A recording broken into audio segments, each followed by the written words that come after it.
Iran পরিস্থিতি আবার উত্তপ্ত হতে শুরু করেছে। গতকাল আলোচনায় কোনো সমাধান না হবার পর ট্রাম্প মোটামুটি 16 ঘন্টা চুপচাপ ছিল, কিন্তু গত 4 ঘন্টায় ট্রাম্প এর মাঝে নিজের সামাজিক যোগাযোগ মাধ্যমে একাধিক পোস্ট করেছে এবং ফক্স নিউজকেও সাক্ষাৎকার দিয়েছে। 4 ঘন্টায় 2 বার পোস্ট করে সে বলেছে আমেরিকা হরমুজ প্রণালী বন্ধ করে দেবে। এরপর সে বলেছে শুধু আমেরিকা না, ন্যাটোর জাহাজগুলো অংশ নেবে। যদিও ন্যাটো থেকে এখন পর্যন্ত কিছুই জানানো হয়নি, তবে ট্রাম্প হুঁশিয়ারি দিয়ে বলেছে ইরান যদি আমেরিকার কোনো জাহাজে হামলা চালায় তাহলে সঠিক সময় ইরানকে ধ্বংস করে দেওয়া হবে, একদিনেই ইরানকে গুড়িয়ে দেব। এখন প্রশ্ন হলো, হরমুজ প্রণালী ইরানরা তো অনেক আগে থেকেই বন্ধ করে রেখেছে, তাহলে এখন আমেরিকা আবার কি বন্ধ করতে চাইছে? CNN এর কলামিস্ট ডেভিড গোল্ডম্যান আজ একটি কলাম লিখেছে, যার শিরোনাম হলো ট্রাম্প কেন একটা প্রণালী বন্ধ করে দিতে চাইছে যেটা ইরান ইতোমধ্যেই বন্ধ করে রেখেছে। ডেভিড গোল্ডম্যান এরপর বেশ কিছু যুক্তি তুলে ধরেছে, যার মূল বিষয় হলো টেকনিক্যালি কিন্তু হরমুজ প্রণালী বন্ধ না।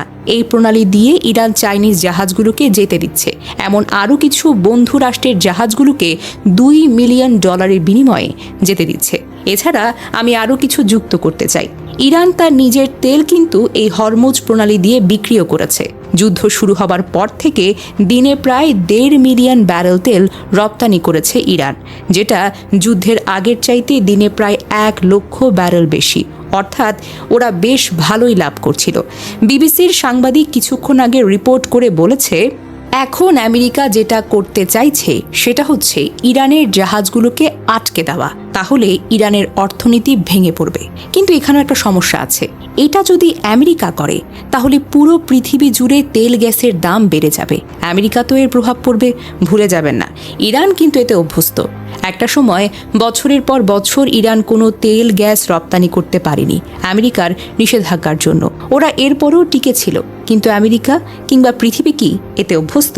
তাছাড়া ট্রাম্প কিছুক্ষণ আগে ফক্স নিউজকে বলেছে চাইনিজ জাহাজও এই প্রণালী দিয়ে যেতে পারবে না, যাবার চেষ্টা করলে আমরা সেই জাহাজকে ধ্বংস করে দেব। চীন এই বিষয়টাকে কিভাবে নেবে এটা এখন দেখার বিষয়।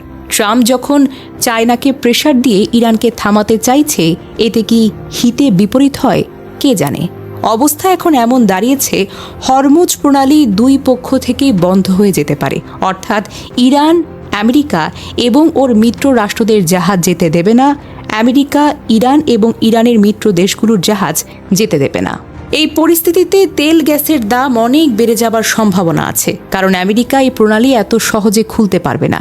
ইরান 1 ঘন্টা আগে জানিয়েছে হরমুজ প্রণালী আমাদের জন্য রেড লাইন, কেউ এর ধারে কাছে আসলে আমরা তাদেরকে জীবিত ফিরে যেতে দেব না। স্কাই নিউজের সামরিক বিশেষজ্ঞ অধ্যাপক মাইকেল ক্লার্ক বলেছেন ট্রাম্প বুঝতে পারছে না হরমুজ প্রণালী দখলে নিলেও এই প্রণালী দিয়ে জাহাজ চলাচল করবে না সেই অর্থে। এর যুক্তি দিতে গিয়ে মাইকেল ক্লার্ক বলেছেন এই প্রণালী তো খোলাই আছে, প্রণালীটি বন্ধ হয়েছে আসলে লন্ডন থেকে, যেখানে ইন্স্যুরেন্স কোম্পানিগুলো আছে। ওরা কখনোই কোনো জাহাজকে ইন্স্যুরেন্স দেবে না যদি সেখানে একটা হামলা হবার সম্ভাবনাও থাকে। আপনাদের জানিয়ে রাখি, রয়টার্স বলেছে আজ পাকিস্তানের 2টো জাহাজ ইরানের অনুমতি পেয়ে হরমুজ পার হবার জন্য রওনা হয়েছিল। এরপর আমেরিকা ব্লক করবে বলার পর আবার নোঙর করেছে। এই যখন অবস্থা, তাহলে কি মধ্যপ্রাচ্য আবার যুদ্ধের দিকে ফিরে যাচ্ছে? আমার ধারণা এবার যুদ্ধ হবে হরমুজের যুদ্ধ। ইরান কি পারবে হরমুজকে দখল করতে? আল জাজিরা আজ একটি রিপোর্টে বলেছে আমেরিকা স্মরণকালে সবচাইতে বেশি যুদ্ধ জাহাজ পার্সিয়ান গালফে হাজির করেছে।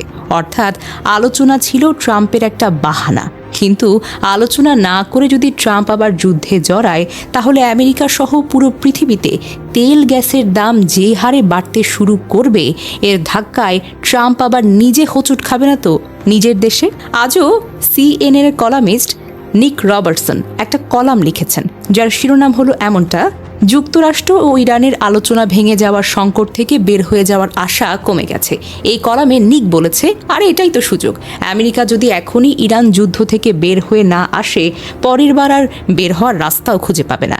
এদিকে আমেরিকার সামরিক বিশেষজ্ঞ সাবেক কর্নেল ড্যানিয়েল বলেছেন আমেরিকা যদি শেষমেশ হরমুজে ঢোকে, ইরানের উচিত হবে হরমুজ প্রণালী দখলে না রাখার চেষ্টা করে সময় সময় জাহাজগুলোতে হামলা করা। 2-1 বার হামলা করলেই চলবে, আমেরিকা দখল করে বসে থাকলেও ওই প্রণালী দিয়ে জাহাজ চলবে না। এরপর ট্রাম্প বাধ্য হয়েই হরমুজ ছেড়ে চলে আসবে। তাছাড়া ম্যানিয়াক ট্রাম্প মনে হয় ইয়েমেনের হুতিদের কথা ভুলে গেছে। বছর কয়েক আগেই তো যাদের কাছে নির্লজ্জের মতো হেরেছে, এখন ট্রাম্প যদি হরমুজ বন্ধ করে দেয় আর হুতিরা যদি ওই দিকে লোহিত সাগরে বাব আল মান্দেব প্রণালী বন্ধ করে দেয়, তাহলে তো হরমুজ আর বাব আল মান্দেব মিলিয়ে পৃথিবীর প্রায় 40% তেল গ্যাস রপ্তানি বন্ধ হয়ে যাবে। আচ্ছা, পৃথিবী কি পারবে এই ধকল নিতে?